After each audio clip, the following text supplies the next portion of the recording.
live from Odessa, Texas, right here at the corner of Andrews Highway and University. Oh yeah. On the third floor of the Woods Map and Science Building. Okay, so yesterday we did glycolysis from beginning to end. And today we're going to pick up where we left off. So we started with glucose, and when we were finished with it, we ended up with 2 molecules of pyruvic acid.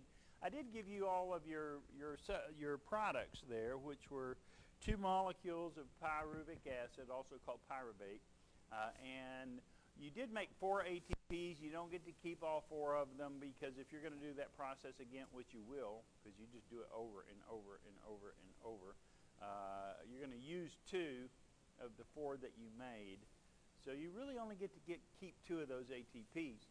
And for some organisms, that's the only 2 that they make. They don't make any more than that. I mean, that's all the energy that they get would be 2 ATPs per glucose molecule, which is not very energy efficient. But they're not the brightest creatures on the planet. They're not the most evolved. Those would be, say, the bacteria and yeast, really, the only 2 that we have out there. That's the only energy they get, 2 ATPs. So they can't do a whole lot. The bacteria are not going to be able to hold a conversation with you. Not going to happen. Can't drive an automobile. So neither can yeast. All right.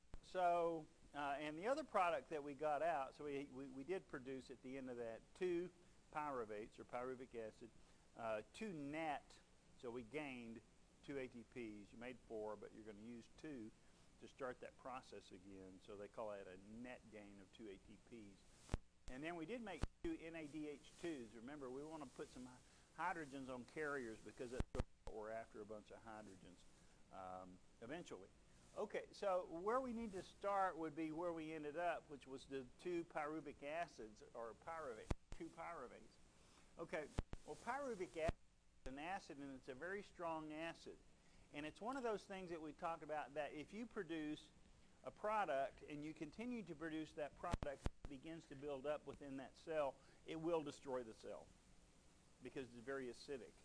So the enzymes won't function in the bacteria or the yeast if it's ethanol fermentation, or depending on what the other process is, it will destroy the cell. So the enzymes can't function. Cell doesn't survive. That's not a good thing. We're trying to keep things alive. It is called biology. Let's try to keep things alive. That's what this is all about, and how things remain alive.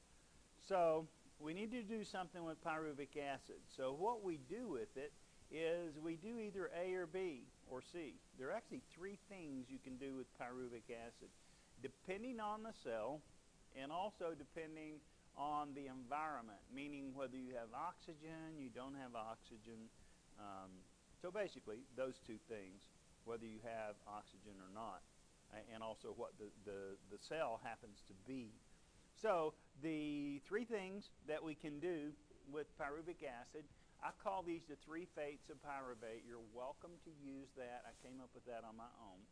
I've never heard that anywhere else on Earth, and I think it is so goofy that I'm so proud to say that. The 3 fates of pyruvate. Carry that forward. Carry it forward. Yeah. And Francisco, did you get my email? I think you're probably pretty set up at this point to just transition. Yeah, I think you're good to go. And I sent you an email. Just check it out. Yeah. Okay. So if you're not, let me know. But if you're not now, you will be sometime today. So that's all cool. Ready to rock there. All right. So and so I'll put that up here because I'm so proud of it. 3 fates. Actually, it is so embarrassing. 3 fates of pyruvate, which is pyruvic acid. 3 fates of pyruvate. There it is. I am embarrassed one more time. I'm not. Okay. So we can do ethanol fermentation. Anytime you see the term fermentation, that means oxygen is not required for this. And if you don't use oxygen, what that means is it's anaerobic. It doesn't need oxygen to work. So without oxygen, you do not need oxygen to do this. So the cells that can do that would be most of your bacteria can do that. Bacteria have evolved for 3.5 billion years, so they've evolved a number of ways to eat different things and to do different things, and they're just really out there doing all kinds of crazy things, which is great. It's a very interesting field of study, no question. It's a huge field of study, though. You'd really have to narrow it down to probably a specific bacterium if you wanted to really get into it to a great amount of detail, which could be fun. Also, yeast can do this, yeast. But it's drowning yeast. It's like yeast without O2, W-O, O2, without. They don't have it. They're anaerobic. Okay, so if I put yeast in water, which we did, we were drowning the yeast. If I pour the yeast in water up, they're going, I don't have oxygen. So then they do this process, ethanol fermentation. So we use that for bread baking, we use it for cheese making, we use it for cottage cheese making, we use it for alcohol brewing of any sort whatsoever. And of course ethanol is the alcohol depending on the concentration of where you're dealing with a wine, a beer, a liquor of some sort. You get different concentrations. Everclear, I don't know what proof that is, but it's a 3 Jello shot, you're on the floor kind of a thing, or not really. 5, 6, 7 Jello shots, you will be on the floor, I'm sure. I've never taken it that far.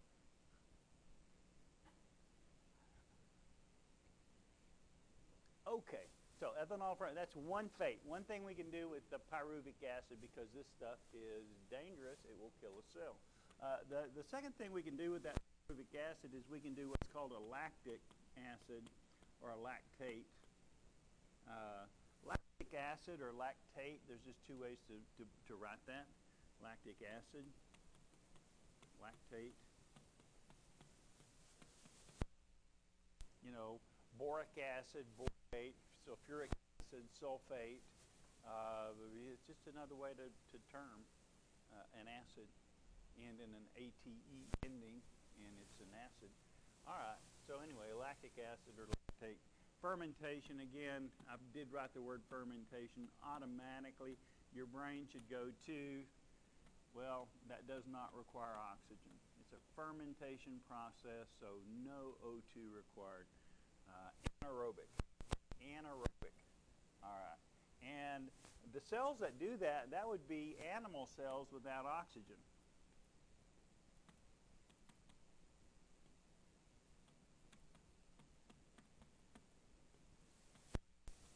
Obviously without O2. So you're lying in bed, then your bed partner there, that first time you've ever met them, 3 minutes earlier, and they're lying there and they are sound asleep because it's all over and they just went to sleep on you, and they wouldn't leave, so you just let them stay. We've all been there, admit it. Anyway, so it took 3 minutes, 3 whole minutes, and they're sound asleep. Okay, thank you. That was great. Really, really, thank you so much. Super. Yeah. And here's all my contact info. Yeah, please, just delete that from your phone completely. Anyway. So you've got that cleaner bag, that you get from a cleaner, is that real thin plastic stuff. And so what you decide, because they were really just that horrible, you decide, no one else should have to ever experience that again. So you put that bag over their head and you just tie it off really, really, really strong. And then all of a sudden they're just like, and they're sucking in as hard as they can, and then they can't breathe and they're not getting any oxygen. And before you know it, they go anaerobic. They don't have any oxygen in their system whatsoever.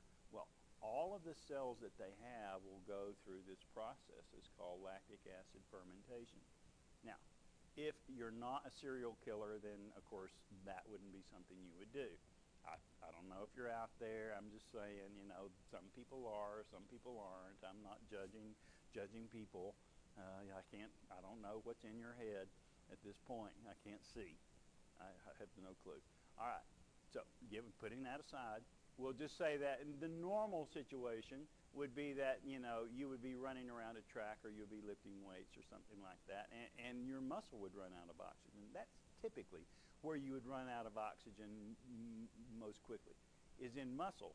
So that would run out of oxygen, and then your muscle would begin to go through lactic acid fermentation. So during periods of heavy exercise, you do experience lactic acid fermentation in the muscle. So primarily that happens in muscle, but it could happen all over the body, completely everywhere. It could. And you would not have any oxygen, so you do this little process called lactic acid fermentation. So any animal cell without oxygen, they will do it. But especially, so you want to put in there somewhere, especially muscle, typically, we'll just say typically. And I'll let you handle any other situation that you feel necessary in order for you to get through this world.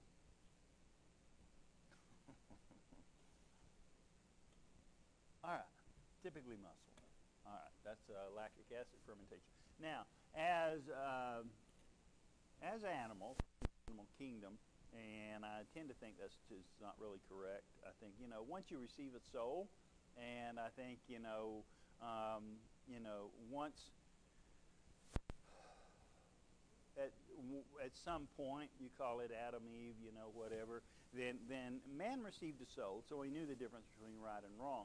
Well, at that point, because animals don't really know the difference, you have to tell them, I'm sorry, cat, no, you're not going to be able to poo in the shower.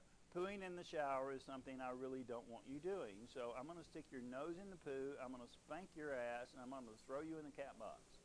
Okay, you have to teach them right and wrong, this and done.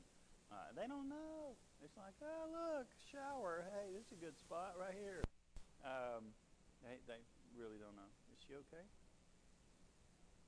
Allergies. Okay. Well, I didn't know if we need to perform Heimlich or what. Yeah, never know.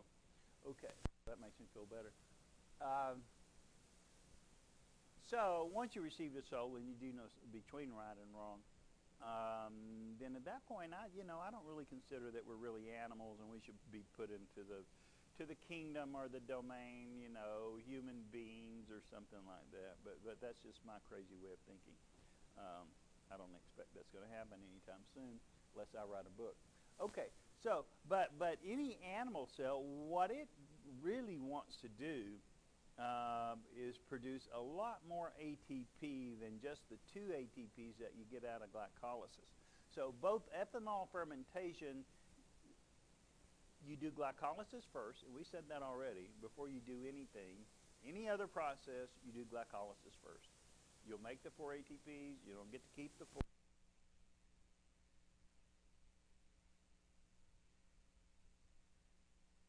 Two left over, a 2 net gain of ATP. So, you know, really, those are the 2 ATPs that bacteria run on, yeast run on if they don't have oxygen, and muscle will run on if it runs out of oxygen. Those 2 ATPs. That will be enough maybe to keep them alive and not completely die completely. All right. But what we normally want to do is we want to produce a tremendous amount of energy out of that initial sugar, and there's a way to do it. And that process did not evolve until 1.3 billion years ago. So we had about 2 billion years when that process really wasn't out there. And so, you know, this is kind of a new thing, actually. 1.3 billion years this has been going on. And that's called cellular respiration. That's how we most of our ATP, cellular respiration.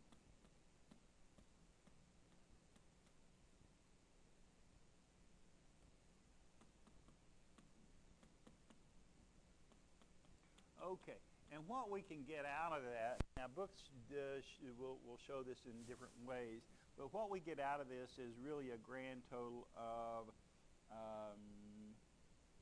out of cell respiration, really 34 ATPs, and we'll show you all how it works. Okay, 34 ATPs. You still get the 2 that you're getting out of glycolysis, so 34 plus 2. If you add it all together, what you get out of glycolysis was 2 net, and then you get the 34 out of cell respiration. You get 36 total. Well, the poor little stupid bacteria are only getting 2 out of the same freaking sugar molecule. They only get 2. We get a total of 36. That's pretty good. That's a tremendous amount of energy out of the same sugar molecule.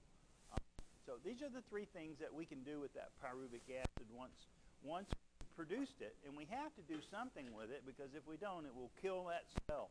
It's too acidic. So we have to do A, B, or C, 1, 2, or 3. One of those things, absolutely. All right, so let's start with A.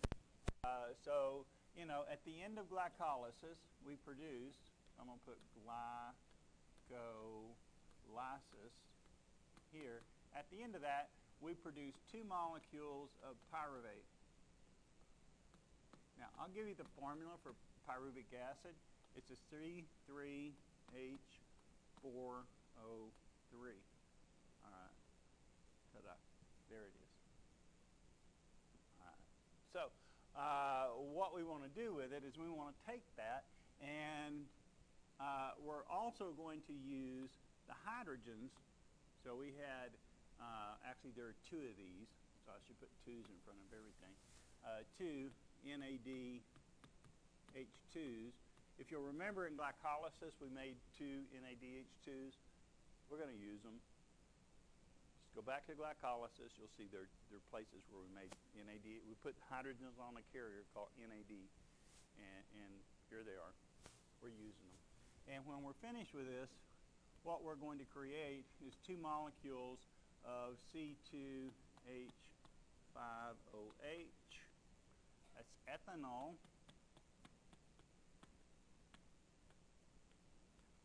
Something that I particularly enjoy, and I know that's probably not really good to tell students that you enjoy alcohol, but I do. On weekends.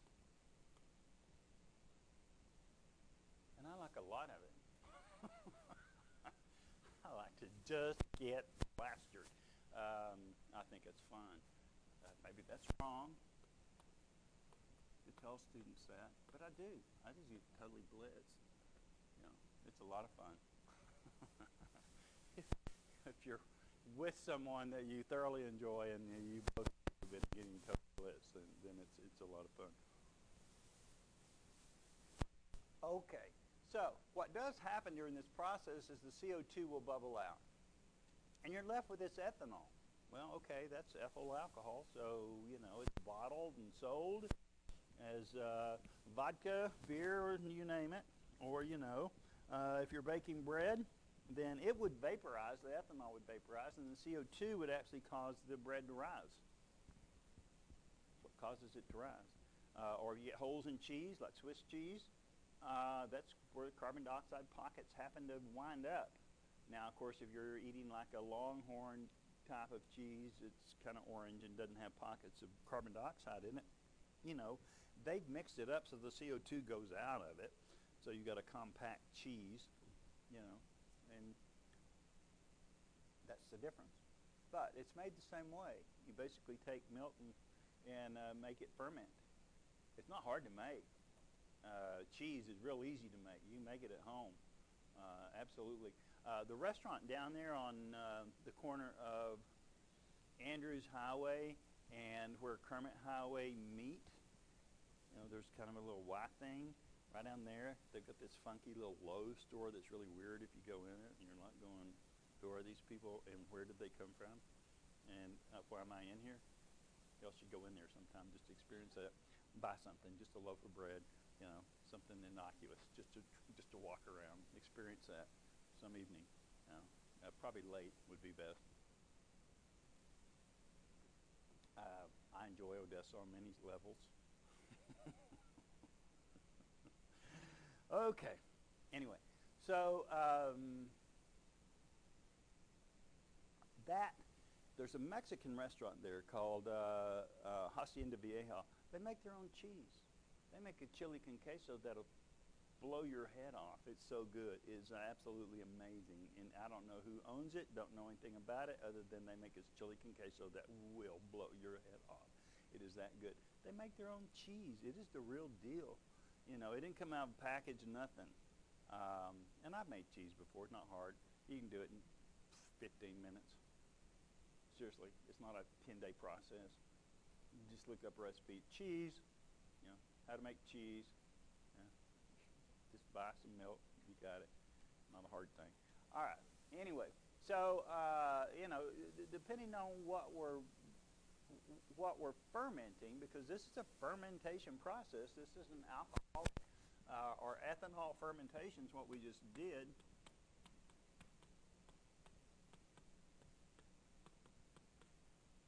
Notice there wasn't any ATP produced. Bless you. No ATP produced whatsoever. None. No ATP produced. It doesn't make any ATP. I know in your lab book it does the ethanol fermentation, and at the end of it it says plus 2 ATPs. Those 2 ATPs are the ATPs that you made in glycolysis, the 2 net. This process doesn't make any ATP. It doesn't make no ATP at all. So, you know, these are waste products. These are just waste. Ethanol is waste.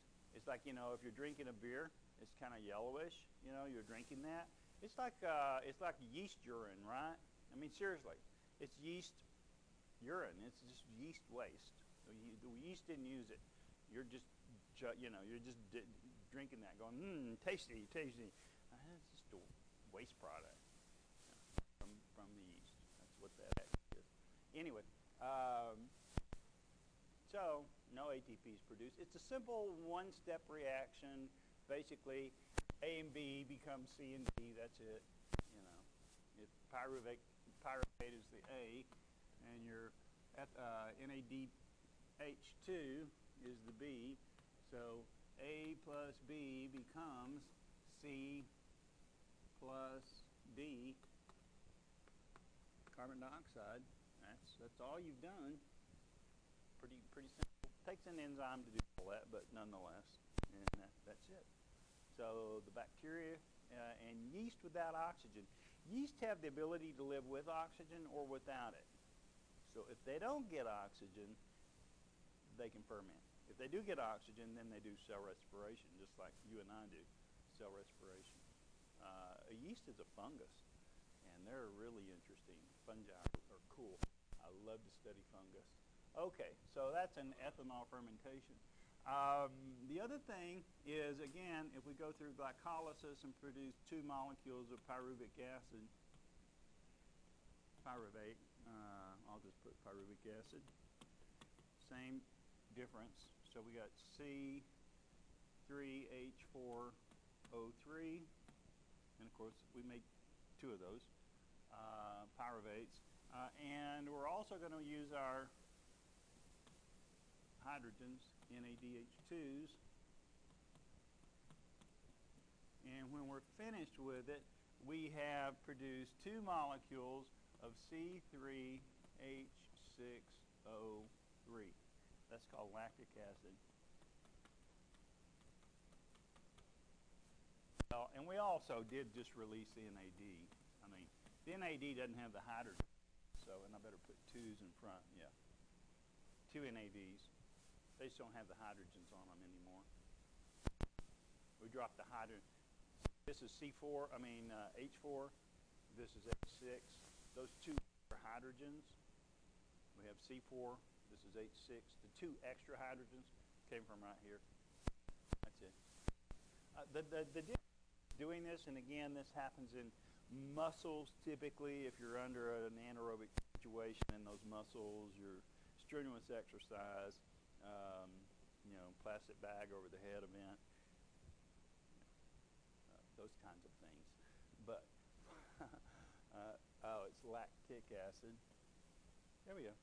No, that wouldn't be right yet either. I'll get it. I know this stuff. 35 years plus school, college. I think I ought to know this stuff by now. Really, it should be like right in here.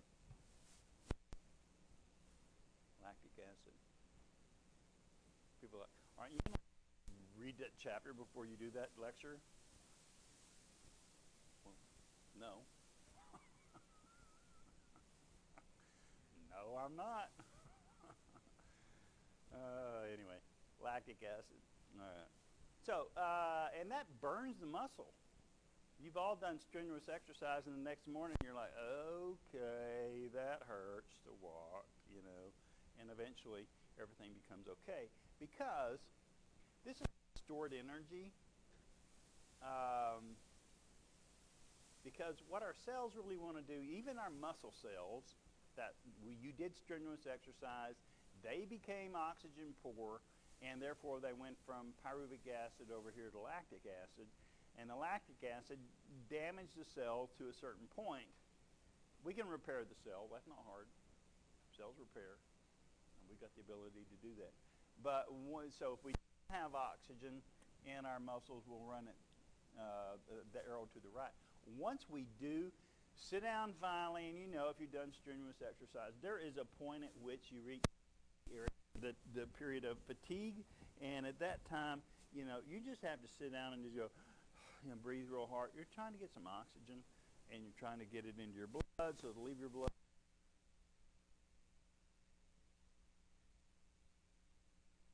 Reestablish what they call that oxygen debt. You take lactic acid, and that enzyme is reversible.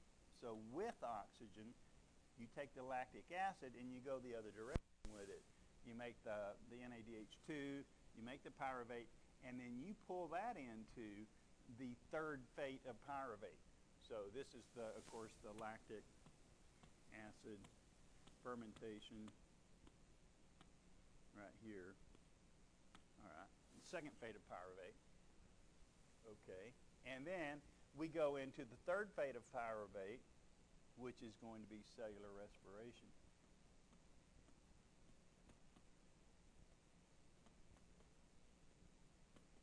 So the lactic acid is just a temporary storage of energy. It's less toxic than pyruvic acid, and you make it so fast because you're exercising. You have to do the pyruvic acid. You have to do something with it. You don't allow it to destroy the cell. You just convert it into a less toxic form. And then finally, when you got enough oxygen, pull it back across, then go into cell respiration, because that's where you get most of your energy. This produces no energy. No ATP. I didn't say, plus you made 3 ATPs. I didn't put that in there. You don't make any. You're only getting the 2 out of glycolysis. Always. First. That happens first before you do anything. You get the 2 net out of glycolysis. And you do make the pyruvic acid, which is dangerous, so you do 1, 2, or 3. 3 fates of pyruvate. 1, 2, or 3. So it's not as ugly as some people make it out to be. They're like, oh man, this is so hard, but I say that, and then at the same time, I do see the grades on some of the tests, and I go, for some of these people it is that hard. And then I always go through that in my head. I say that, and I just go, this is not difficult. And then I go right to that in my head, and I go, you should shut up about that, because for some people this really is difficult. So I apologize. I should not say that. But if you have trouble with it, keep in mind, we got all kinds of assistants. I have 10 office hours a week. They belong to you. They don't belong to me. Those are yours. If you're not there, then I'm grading assignments. I'm trying to make pre-labs. I'm going to get coffee.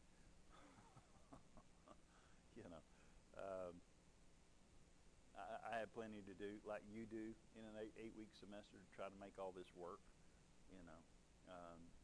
It's fast, it's short, and it's kicking everybody's butt, but I absolutely refuse to be beaten by something.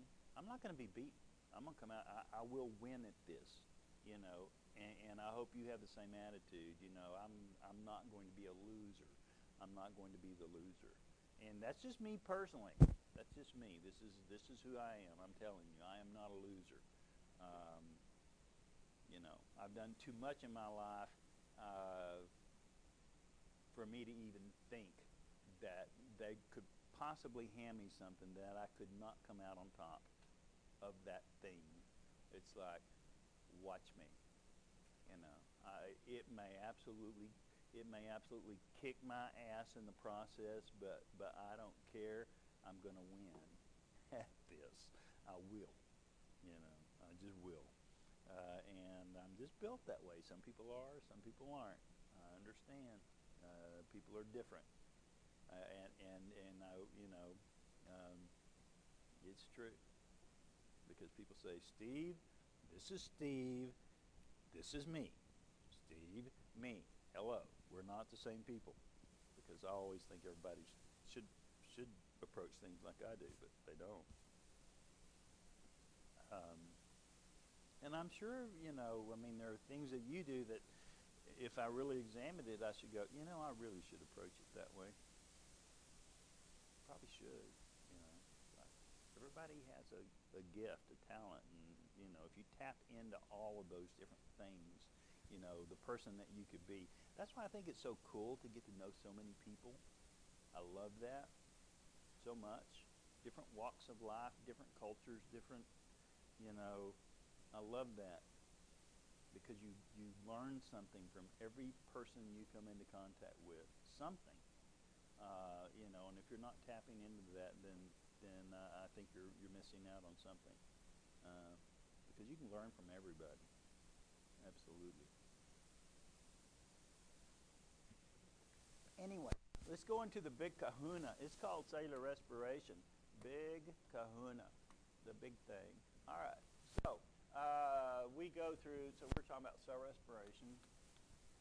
I usually just call it cell respiration, but it is cellular respiration.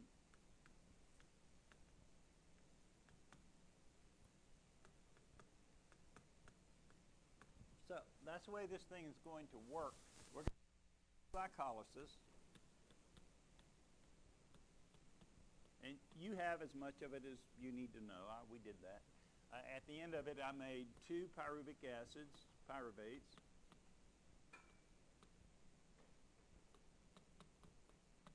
All right. Now, those are dangerous. They're very toxic. They will a oxygen poor situation, which I'm not. Not. I have not. I have not. I did not go to the weight room this morning. I did not lift the weights, and certainly it is obvious.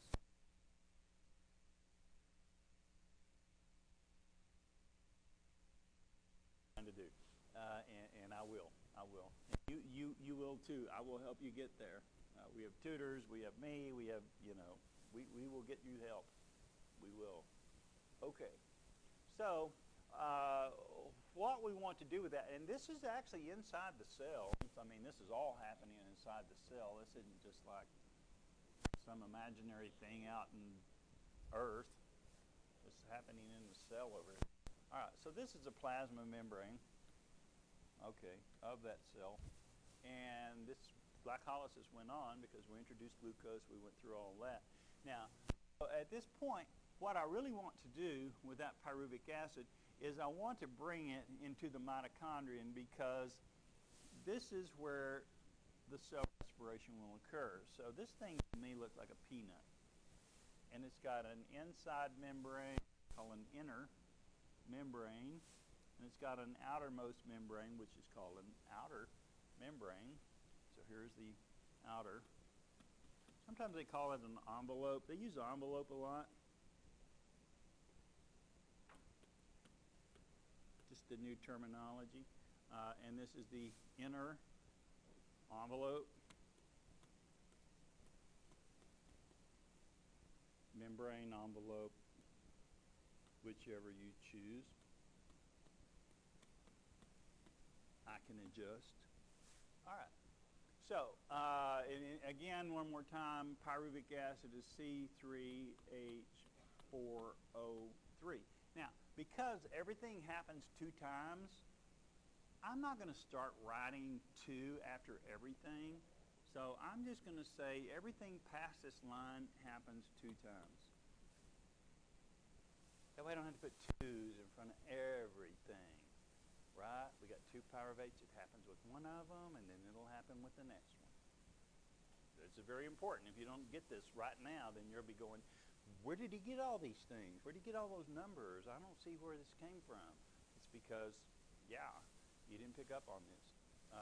Everything past this line right here, one with the first pyruvate and then again with the second pyruvate. Just get that, we can move forward. But get that. The thing happens twice. All right, so I'm going to show this with just one time, this thing happening.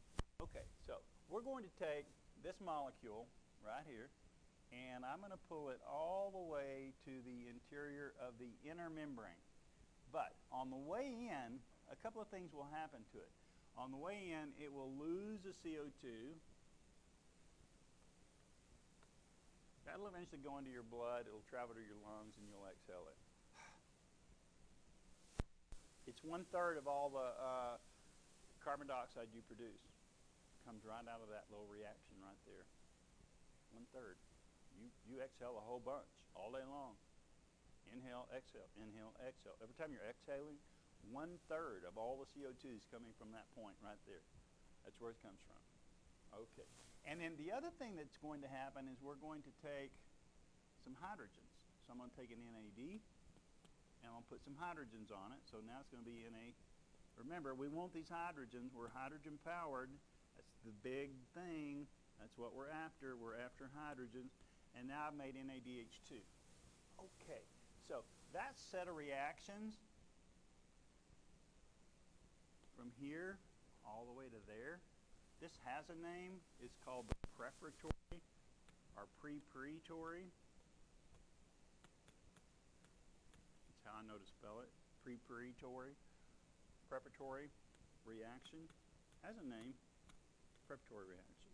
It's just a one little step thingy. Put some hydrogens on NAD and lose a carbon dioxide. That's what happened. You're going, well, that's ugly. Talk to God about it. I didn't do it. I didn't invent this system. Thing to do with it. But it was handed to me over and over and over and over. I keep telling you. If you're like going, what the hey, you know, it'll come to you over and over and over, and at some point you're going to say, shut up. I've seen this enough. I got it in front of me. I'm now taking microbiology. I'm now taking biochemistry in order to get into med school, and you're trying to still shove this down my throat. Just shut up. Let me get up and tell you how this thing works. Thank you. All right. So what you're really bringing in is a 2-carbon molecule. It's a 2-carbon because this was a 3-carbon. I lost 1 carbon right here as CO2. So I had 3 carbons. I lost 1. That only leaves me 2 carbons coming in. That 2-carbon piece has a name, and I'll put it over here. It's called acetyl-CoA. It's actually called acetyl. T-Y-L, acetyl. But they put a Co-A because in order to pull it in there, you have to attach it to an enzyme called coenzyme A. So it doesn't just fly in there. There are coenzymes, vitamins, that are necessary to activate enzymes in order to make things happen. And we've said that before. Some enzymes require coenzymes before their work.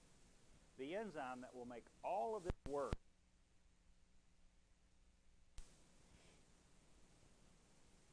that's the way it works. That's the way it works. So I'm bringing in a 2-carbon. Now, once it gets in there, I'm going to combine it with a 4-carbon molecule, a 4C.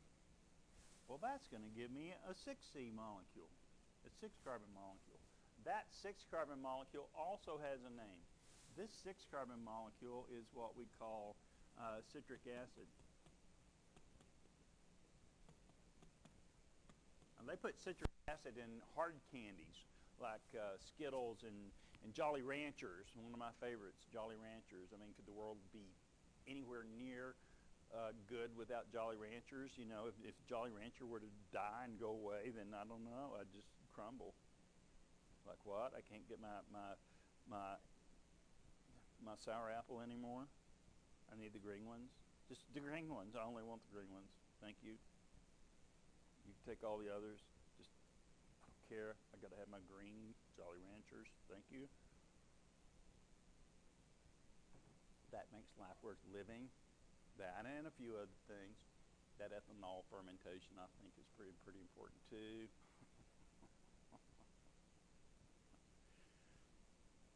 I have so many addictions. I think it's time for rehab. Okay, y'all can all go in together. We could do a what do they call it? An intervention. Yeah.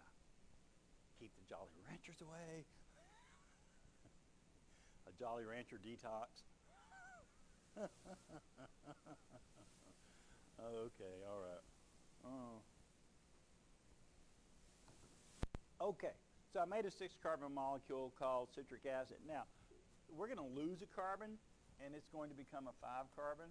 So another CO2 is going to go out. That's another 2/3 of the CO2 that we exhale, because now I'm left with a 5-carbon. Okay, and then I'm going to lose another carbon as CO2. That's 1/3, 1/3, and 1/3. That is all of it. That's all the CO2 that you exhale, every bit of it. Now, 1/3 of it comes from the preparatory reaction right here. So the preparatory reaction, when you went from pyruvic acid to this 2-carbon that entered into the inner membrane of the mitochondria, when you did that little reaction, preparatory reaction, you did lose a CO2. So yeah, 1/3 of the CO2 that you exhale comes from that preparatory reaction. The other 2/3 come from this reaction series right here. This has a name. This is called citric acid cycle.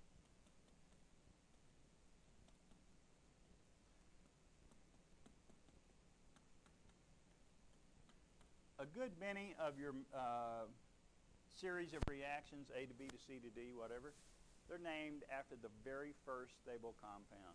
The very first stable compound in this is that 6-carbon. First stable compound. So so 2/3 of the CO2s, these two, came out of going from a 6 to a 5, you lose the CO2. Going from a 5-carbon to a 4-carbon, you lose the CO2. Now, that 4-carbon is the same 4-carbon that you need right here. So what happens? You do it again. The next pyruvic acid comes in. It does a prep reaction. You only bring in the 2-carbon. It combines to a carbon. You make citric acid. You lose a carbon in CO2. You got a 5-carbon. You lose a carbon in CO2. You get a 4-carbon. The 4-carbon is used again because you're not just making 2 pyruvic acids. You keep burning glucose over and over and over and over and over and over. As long as you're alive, you will continue to do that. Even if you don't eat glucose, no matter what you're putting in, fat, protein, even if carbohydrate, whatever it is, you are making some of that into glucose, and it's going all over your body, and it's going through pyruvic acid. It's going through glycolysis, and you're making pyruvic acid.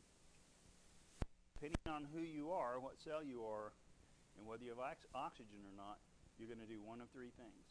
Ethanol fermentation, lactic acid fermentation. That would be if you start running out of oxygen and you're an animal cell, typically muscle. And then what we really want to do, if we're animal cells and we do have oxygen, which typically we do, we want to do this thing right here, at least part of it. We want to do the preparatory reaction. We want to do the citric acid. And not only does this happen, but there are 3 places. So also happening within here, and I, of course, don't have room to put it in here, but also happening inside that inner membrane. So this is incredibly important. Also happening in here is we are making 3 NAD H2s. We're making 2 FADH2s, and we haven't talked about FAD. FAD is just a carrier for hydrogen, just like NAD. Instead of nicotinamide adenine dinucleotide, it's called flavine adenine dinucleotide. Most people are like, shut up, I don't want to hear those things. Now you're cussing. Say any cuss word you want, but don't say nicotinamide adenine dinucleotide, please. That is called cussing in my world. That's really bad, and I'm going to tell my mom you said that. I'm going to write a letter to the president. You said flavine adenine dinucleotide and nicotinamide adenine dinucleotide.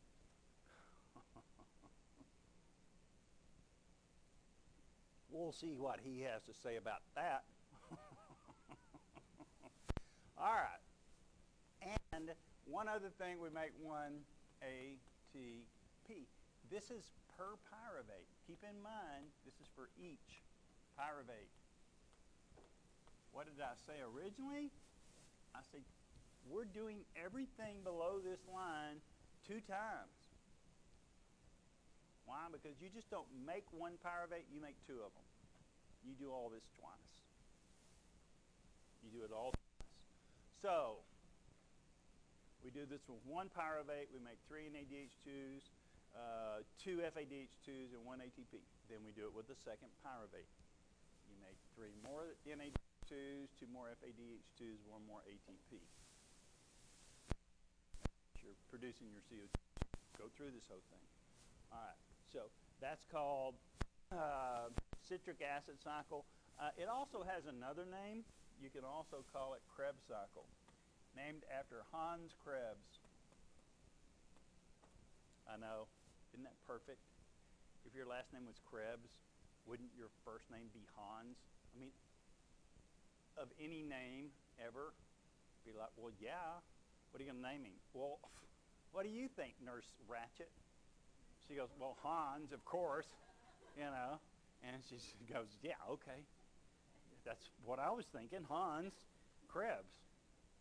There wouldn't be anything else you could stick with that. What? George Krebs? I don't think so.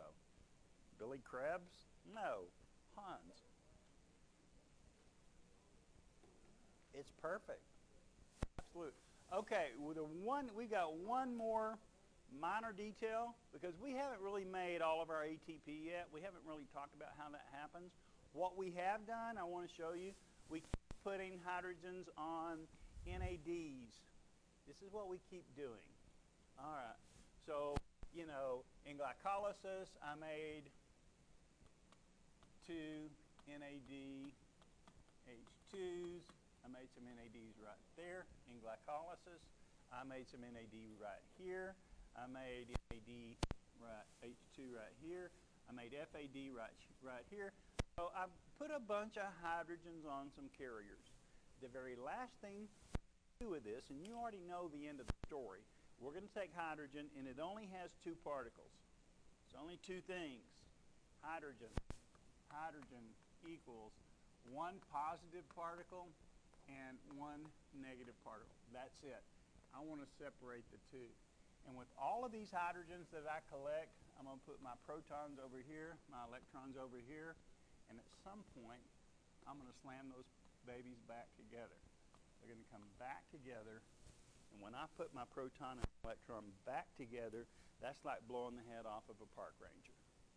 We're going to produce some energy, and there'll be enough energy to make ATP. You already know how this thing ends. We just have to show you. So, bless you. So with all these hydrogens, we're going to pull them apart, and then they're going to slam back together. That's the end of the story. So you have the end. The only thing I need to do is just a minor little tweak there and just talk about it. And it won't take any time to do it. And we'll be finished with this chapter. Then we can move into photosynthesis. That one will also be very short because I don't use the PowerPoints. PowerPoints tend to drag me down, personally. They're just like, next slide, next slide, next slide. You know, sometimes I just want to pitch them all away and just get up here and talk. But students keep telling me, oh, I love the PowerPoints. The PowerPoints are wonderful.